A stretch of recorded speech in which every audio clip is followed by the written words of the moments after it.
Assalamualaikum warahmatullahi wabarakatuh. Waalaikumsalam warahmatullahi wabarakatuh. Teman-teman gimana nih kabarnya? Alhamdulillah. Alhamdulillah, luar biasa. Allahu Akbar. Nah, sebelum kita mulai diskusinya, langkah baiknya kita bersama-sama mengucapkan bismillah terlebih dahulu ya. Bismillahirrahmanirrahim. Sebelumnya kita akan memperkenalkan diri terlebih dahulu. Perkenalkan, nama saya Diva Alfia Zahra dengan NIM 1909358 sebagai moderator.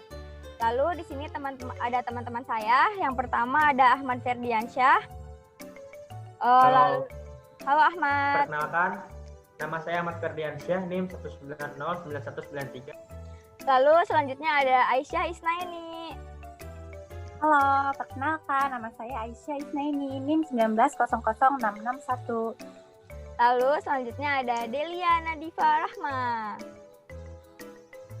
Perkenalkan, nama saya Delia Nadifa Rahma, NIM 1907816. Lalu yang terakhir ada Salis Elmadani. Hai teman-teman, nama saya Salis Elmadani, NIM 1905820. Salam kenal. Salam kenal juga. Nah, jadi pada kesempatan kali ini kita akan membahas mengenai kecerdasan ganda dalam mata kuliah perkembangan peserta didik. Nah, pertama-tama di sini saya akan memberitahu apa itu kecerdasan ganda. Kecerdasan ganda itu diartikan sebagai kemampuan seseorang dalam berpikir, bertindak, dan berperilaku sesuai dengan kemampuan atau cara dia berpikir. Jadi setiap orang itu memiliki cara berpikir atau kemampuan yang berbeda-beda di setiap individu tersebut. Nah, apa sih yang melatar belakangi kecerdasan ganda ini? Kecerdasan ganda ini dilatar belakangi karena adanya pendidikan yang pada dasarnya merupakan suatu proses pengembangan potensi individu. Melalui pendidikan, potensi yang dimiliki oleh individu akan diubah menjadi kompetensi yang prosesnya dapat berbeda-beda pada setiap orang. Nah, seperti itu pendahuluan dari saya. Selanjutnya kecerdasan ganda itu memiliki jenis-jenis nih teman-teman. Topik pembahasan ini akan dibahas oleh Ahmad Ferdiansyah. Ahmad, dipersilahkan. Halo. Nah, jadi teman-teman, kecerdasan itu ada jenis-jenisnya. Nah, menurut Howard Gardner ada 8 jenis kecerdasan. Nah, yang pertama inteligensi bahasa atau lebih sering kita kenal dengan linguistik. Nah, jadi kecerdasan ini itu merupakan sebuah kecerdasan bahasa berisi kemampuan untuk berpikir dengan kata-kata dan menggunakan bahasa untuk mengapresiasikan diri yang kompleks. Nah, jadi maksudnya itu suatu kemampuan individu dalam menggunakan kata-kata untuk secara efektif, baik secara lisan maupun tulisan. Nah, di sini contoh orang yang memiliki kecerdasan linguistik ini yaitu seperti wartawan, pengarang, penyair, dan lain-lain. Nah, mereka memiliki basic karakteristik yang senang membaca buku, terus bercerita, dan mendongeng. Nah, masih banyak lagi karakteristiknya. Terus yang kedua jenis inteligensi logis matematis. Nah, kecerdasan ini merupakan kecerdasan yang memungkinkan seseorang terampil dalam melakukan hitung-menghitung atau kuantifikasi. Nah, terus di sini kecerdasan itu mengemukakan bahwa proposisi dan hipotesis dan melakukan operasi matematis yang kompleks. Nah, jadi maksudnya itu kecerdasan ini tuh memiliki kemampuan individu dalam menggunakan angka-angka dengan baik dan melakukan penalaran dengan benar. Nah, contoh dari orang yang memiliki kecerdasan tersebut itu seperti dosen, terus seperti ilmuwan, matematikawan, akuntan, insinyur, dan lain-lain. Nah, dengan karakteristik bahwa mereka itu senang bereksperimen, terus bertanya, menyusun, atau merangkai teka-teki gitu. Nah, selanjutnya ada jenis inteligensi visual spasial. Nah, orang ini tuh memiliki kecerdasan yang memiliki kapasitas dalam berpikir secara 3 dimensi gitu teman-teman. Nah, contoh dari orang yang memiliki kecerdasan itu seperti pilot, terus pelaut, terus pelukis, arsitek, dan masih banyak yang lainnya. Mereka ini memiliki karakteristik kecerdasan yang selalu senang merancang sketsa, terus gambar, grafik, dan lain-lain gitu, yang memiliki sebuah pola pikir yang secara 3 dimensi. Selanjutnya ada inteligensi musikal. Nah, kecerdasan ini tuh kalian pasti udah tahu ya, musikal. Nah, jadi maksud dari kecerdasan inteligensi musikal itu adanya rasa sensitif terhadap nada, terus melodi, irama musik, tangga nada, dan jenis musik lainnya. Nah, jadi kemampuan individu ini tuh dapat menangani atau mengenali bentuk-bentuk musikal gitu. Nah, contoh dari orang-orang yang memiliki kecerdasan inteligensi musikal ini seperti musisi, terus ada kritikus, ada pembuat instrumen, dan yang lain-lain yang memiliki karakteristik seperti bahwa mereka itu pandai mengubah atau menciptakan sebuah musik, sebuah lagu, senang bernyanyi, dan lain-lain. Selanjutnya ada jenis inteligensi kinestetik tubuh. Nah, kecerdasan ini tuh merupakan sebuah kecerdasan yang memungkinkan seseorang memanipulasi objek dan cakap melakukan aktivitas fisik. Atau keahlian individu ini tuh dalam menggunakan seluruh bagian tubuh atau organ tubuh untuk mengapresiasikan ide atau perasaan mereka. Nah, contoh orang yang memiliki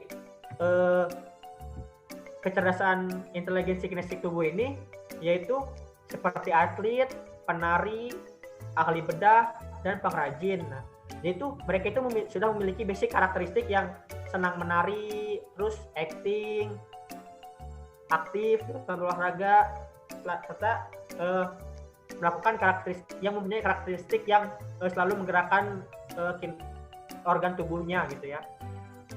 Selanjutnya ada jenis inteligensi intrapersonal. Nah, kecerdasan ini tuh merupakan sebuah kapasitas yang dimiliki oleh seseorang untuk dapat memahami dan dapat melakukan interaksi secara efektif dengan orang lain. Maksudnya itu, jadi kecerdasan itu memiliki kemampuan memahami diri sendiri dan bertindak berdasarkan pemahaman tersebut gitu, pemahaman dirinya sendiri gitu. Nah, kecerdasan intrapersonal ini memiliki namanya orang yang memiliki kecerdasan inteligensi intrapersonal ini seperti orang yang pekerja sosial, aktor, politisi, guru, dosen, dan lain-lain. Nah, mereka itu memiliki karakteristik mampu menilai diri sendiri dan bermediasi. Nah, terus mampu memecahkan tujuan, menyusun cita-cita, dan merencanakan hidup yang jelas. Terus mereka itu memiliki karakteristik yang berjiwa bebas gitu, yang lepas tanpa ada kekangan gitu. Nah, selanjutnya, nah tadi kan ada inteligensi intrapersonal. Nah, ada juga jenis inteligensi interpersonal yang lebih kita kenal dengan sosial. Nah, kecerdasan interpersonal ini merupakan sebuah bentuk kemampuan dalam membangun persepsi yang akurat tentang diri sendiri dan menggunakan kemampuan tersebut dalam membuat rencana dan mengarahkan orang lain. Nah, jadi maksudnya itu kemampuan ini tuh dapat mempersepsi dan membedakan suasana hati gitu. Maksudnya itu dapat memotivasi, terus dapat membedakan mana hati yang sedang sedih, terus dapat membedakan suasana hati lingkungan sosialnya gitu, perasaan orang lain. Nah, orang yang memiliki kecerdasan ini tuh contohnya ya seperti masyarakat pada umumnya gitu kan, pasti mereka memiliki inteligensi interpersonal sosial gitu. Mereka pasti sejak lahir sudah memiliki inteligensi interpersonal diri mereka masing-masing. Nah, jadi karakteristik mereka itu mampu berorganisasi, menjadi pemimpin dalam organisasi, terus mampu bersosialisasi, menjadi mediator dalam kelompok, terus senang dengan permainan. Nah, yang terakhir ada jenis inteligensi naturalis. Nah, kecerdasan ini tuh merupakan sebuah keahlian dalam mengenali atau mengkategorikan spesies flora dan fauna di lingkungannya. Nah, seperti pecinta alam lainnya. Nah, contoh dari orang-orang yang memiliki kecerdasan tersebut adalah kebun binatang, terus penjaga seperti orang yang sedang mengurusi penangkaran-penangkaran yang sedang dijaga dan lain-lain. Nah, jadi karakteristik mereka itu sangat pandai dalam melihat perubahan cuaca, terus meneliti tanaman, terus senang kegiatan di alam terbuka, terus mereka itu senang terhadap flora dan fauna gitu, seperti bertani, berkebun, memelihara binatang.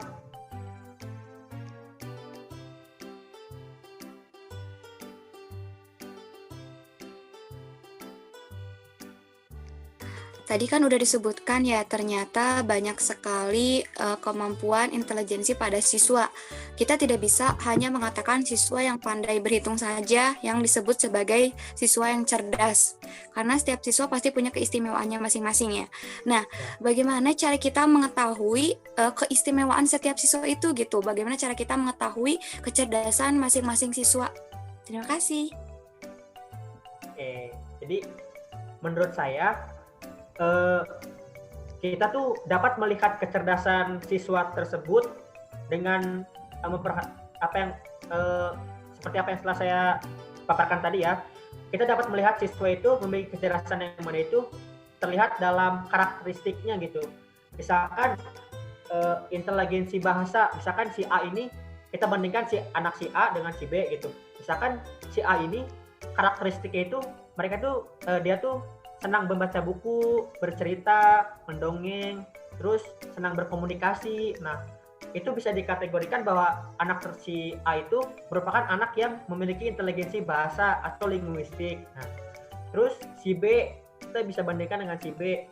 Nah, si B ini ternyata karakteristiknya itu dia itu senang gitu bereksperimen, pandai berhitung, bermain angka. Nah, dari situ kita bisa lihat bahwa si B ini adalah anak yang memiliki kecerdasan inteligensi logis, matematis gitu. Nah, kita lihat juga jenis-jenis kecerdasan ganda yang lain gitu. Kita bisa membedakan anak-anak tersebut tuh dengan melihat gitu sisi karakteristik mereka itu bagaimana gitu. Apa sudah jelas, Alis? Baik, sangat jelas Ahmad. Terima kasih. Nah, ternyata jenis-jenis kecerdasan ganda ini banyak sekali ya teman-teman. Ada yang ingin menanggapi atau bertanya lagi? Sepertinya tidak ada. Cukup. Jadi selanjutnya, tadi kan Ahmad sudah menjelaskan mengenai jenis-jenis kecerdasan ganda. Nah, selanjutnya bagaimana sih cara yang dapat dilakukan sebagai seorang pendidik dalam meningkatkan kecerdasan ganda tersebut? Nah, topik pembahasan ini akan dijelaskan oleh Aisyah Isnaini. Aisyah, dipersilahkan. Ya teman-teman, jadi dalam pembelajaran itu saat guru menjelaskan itu kan ada anak yang senang menerima penjelasan dan berbagai macam sifat siswa di dalam tingkat kecerdasannya. Nah, menurut Thomas Armstrong, kita tidak dapat memberi label mereka sebagai pembelajar verbal atau pembelajar visual.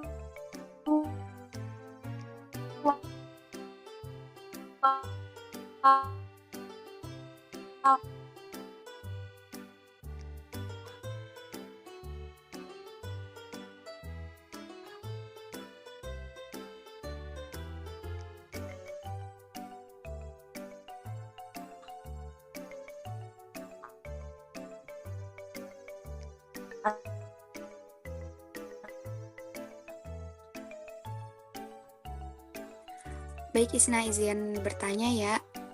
Iya. Tadi kan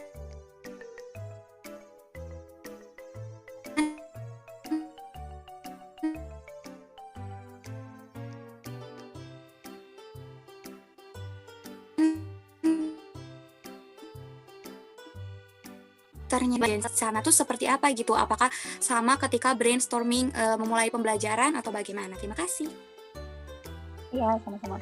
Jadi mengaktifkan seluruh indera anak didik di sini berarti kita itu tidak maksudnya jadi setiap anak tuh mempunyai kesempatan untuk lebih belajar kayak mana gitu. Misalkan mereka lebih ke kecerdasan linguistik atau berani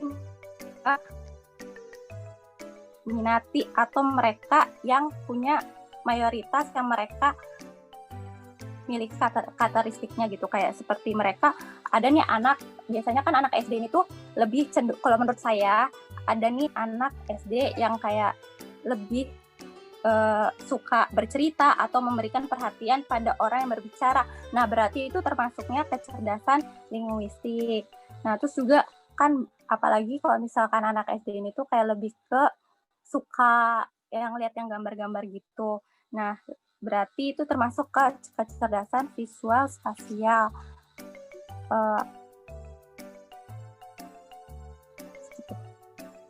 Mungkin ada yang mau menanggapi atau menambahkan? Boleh. Mungkin menambahkan seperti mungkin bisa aja seorang pendidik memberikan ruang, misalkan di sekolah tersebut terdapat ruang untuk les musik, misalnya anak tersebut memiliki kecerdasan di bidang musik gitu. Nah, dalam meningkatkan kecerdasannya itu, mereka diberikan kesempatan untuk mengikuti les tersebut, misalkan ataupun di bidang bahasa tadi gitu, linguistik tadi, bisa diikut sertakan dalam les gitu mereka agar lebih meningkat kecerdasannya dalam berbahasa ataupun di musik ataupun kecerdasan lainnya. Seperti itu. Terima kasih.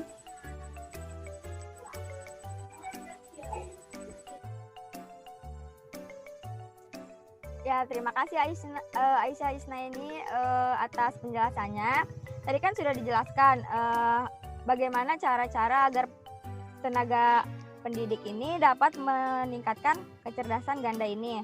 Selanjutnya, bagaimana sih implikasi perkembangan kreativitas dalam kecerdasan ganda? Nah, topik ini akan dibahas oleh Salis. Salis, dipersilahkan. Baik, terima kasih moderator. Terima kasih juga teman-teman yang sebelumnya sudah memberikan ilmu yang baru kepada saya. Ternyata terdapat banyak jenis-jenis intelijensi, terus bagaimana cara meningkatkannya. Nah, dalam proses pembelajaran pasti tidak lepas dari sebuah berpikir. Nah, dalam berpikir pun kita pasti melibatkan suatu kecerdasan. Nah, kecerdasan inilah salah satunya menghasilkan sebuah perkembangan kreativitas. Dari kata kreativitas itu sendiri, kita bisa mengetahui bahwa bagaimana cara proses berpikir seseorang untuk menciptakan hal baru yang bersifat unik dan orisinal atau belum ada sebelumnya, sehingga tidak bisa dikatakan sebagai plagiarisme. Nah, dalam perkembangan kreativitas ini, kita bukannya mengajarkan, tapi kita hanya bisa memunculkan, karena sejatinya setiap orang tuh memiliki kemampuan untuk berkreativitas. Kita tidak bisa membatasi kreativitas seseorang. Kita harus senantiasa memberikan kebebasan kepada seseorang untuk mengekspresikan dirinya, untuk mengekspresikan pendapatnya dan lain sebagainya. Lalu bagaimana cara menumbuhkan sikap kreativitas itu sendiri? Nah, bisa melalui pengalaman belajar. Pengalaman belajar secara langsung ini misalnya kita dengan mengadakan study tour seperti ke kebun binatang, melihat hewan secara langsung, atau misalnya belajar di taman sekolah, atau misalnya kita mengadakan drama sehingga anak bermain peran secara langsung. Nah, dari situ kan anak pasti mendapatkan pengalaman belajar. Hal inilah yang dapat meningkatkan kemampuan kreativitas anak. Selain itu, kita sebagai guru atau sebagai calon pendidik juga yang pertama harus menyiapkan materi apa yang akan disampaikan. Lalu yang kedua, menyiapkan media menyiapkan juga pendekatan apa yang tepat untuk di suatu kelas tertentu. Selain itu, senantiasa melakukan penilaian atau evaluasi agar kita tahu sejauh mana pembelajaran kita tercapai, sejauh mana pembelajaran kita telah sampai kepada anak-anak, dan apa yang perlu kita perbaiki untuk kemajuan ke depannya. Sekian pembahasan dari saya. Mangga apabila ada yang mau ditanyakan atau menambahkan. Terima kasih. Yang lain ada yang ingin bertanya atau menambahkan? Boleh. Dan izin bertanya, Salis. Jadi tadi kan dijelaskan ya cara menumbuhkan kreativitas. Nah, saya mau bertanya nih. Nah, sebagai calon pendidik atau calon guru itu, bagaimana sih cara menumbuhkan? Pasti si anak itu tuh memiliki kreativitasnya masing-masing ya.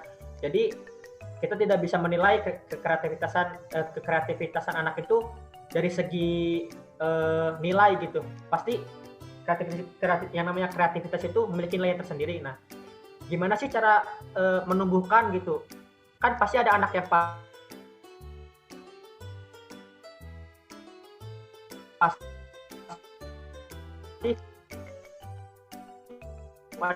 ada anak yang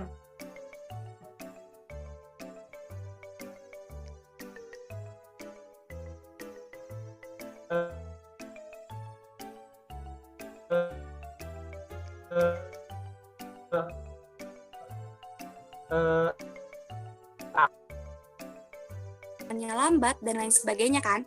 Nah, ini salah satunya ada melalui tutor sebaya. Tutor sebaya ini yaitu dilakukan oleh temannya yang bisa mengajarkan teman yang belum bisa. Di sini tidak hanya peran guru saja yang sangat penting, ternyata peran melalui teman pun bisa meningkatkan kemampuan kecerdasan ganda ini gitu. Sehingga setiap orang tidak hanya memiliki satu kecerdasan saja, tetapi misalnya anak yang sudah paham musik bisa mengajarkan satu kelasnya bagaimana cara bermain musik. Nah, itu kan bisa menjadi cara atau media atau fasilitas untuk orang lain memiliki kecerdasan musikal juga gitu. Seperti itu, Ahmad. Terima kasih. Mungkin dari yang lain boleh menambahkan? Jadi faktor dari tutor sebaya itu sangat penting ya, Salis ya? Betul sekali. Jadi bukan hanya dari faktor biologis atau diri dia sendiri, tetapi dari faktor lingkungan pun sangat penting untuk mengembangkan kecerdasan ganda itu. Baik, terima kasih Salis, sangat jelas. Terima kasih kembali, Ahmad.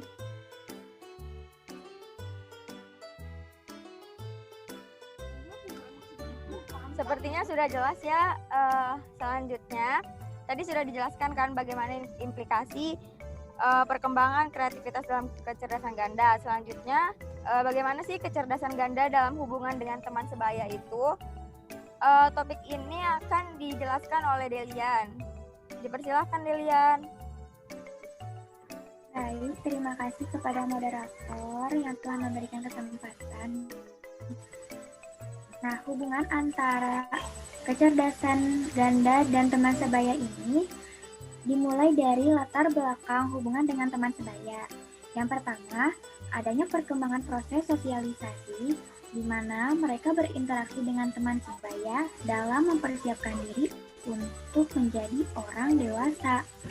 Nah, terdapat sosialisasi di sini itu untuk berinteraksi antara kecerdasan ganda dan teman sebayanya itu seperti apa.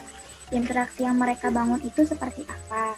Nah, yang kedua, kebutuhan untuk menerima penghargaan, seperti diberikan apresiasi atas apa yang telah dicapai oleh kecerdasan ganda ini. Misalnya, individu kecerdasan ganda ini dia di bidang musik ataupun olahraga. Nah, kita bisa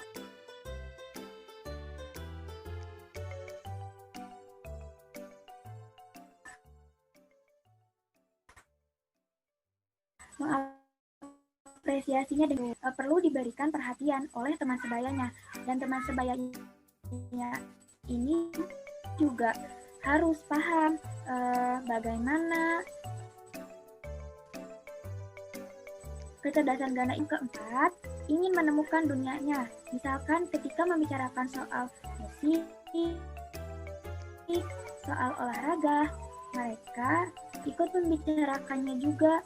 Nah, mereka ini dapat membicarakan di segala bidang gitu, sesuai dengan kecerdasan ganda mereka gitu, maupun tentang hobi ataupun tentang hal-hal menarik lainnya. Karena pada hakikatnya teman sebaya ini sangat berpengaruh pada individu kecerdasan ganda. Perannya pun dan fungsinya pun sangat dibutuhkan gitu. Salah satunya untuk mengajarkan kebudayaan, bertukar pikiran, berinteraksi, mengajarkan mobilitas sosial yang baik itu seperti apa. Nah, membantu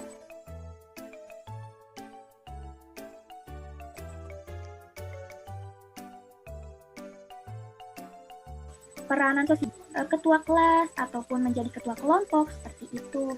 Nah, yang terakhir, bisa juga teman sebaya ini sebagai sumber informasi bagaimana perkembangan individu kecerdasan ganda ini berkembang gitu. Bagaimana kecerdasan ganda ini mereka tuh mendapatkan atas apa yang telah mereka capai seperti itu. Sekian dan terima kasih. Terima kasih Delian. Buat teman-teman barangkali ada yang ingin bertanya atau menambahkan atau bahkan menanggapi, dipersilahkan.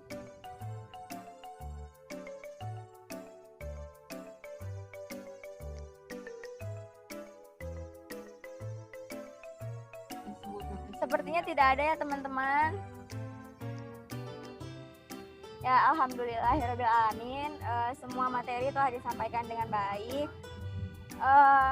Jadi dapat disimpulkan, tadi kan sudah dijelaskan ya, yang pertama itu ada pengertian dari kecerdasan ganda, ada jenis-jenis kecerdasan ganda, ada bagaimana cara kita sebagai pendidik untuk meningkatkan kecerdasan ganda tersebut, lalu cara implikasi perkembangan kecerdasan ganda, dan yang terakhir itu bagaimana kecerdasan ganda dalam hubungan dengan teman sebaya.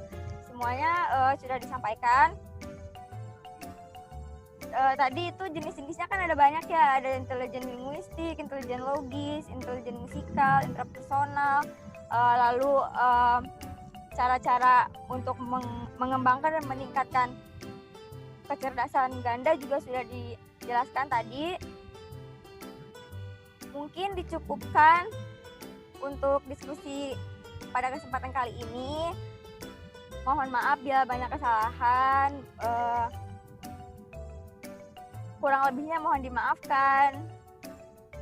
Billahi taufiq wal hidayah. Wassalamualaikum warahmatullahi wabarakatuh.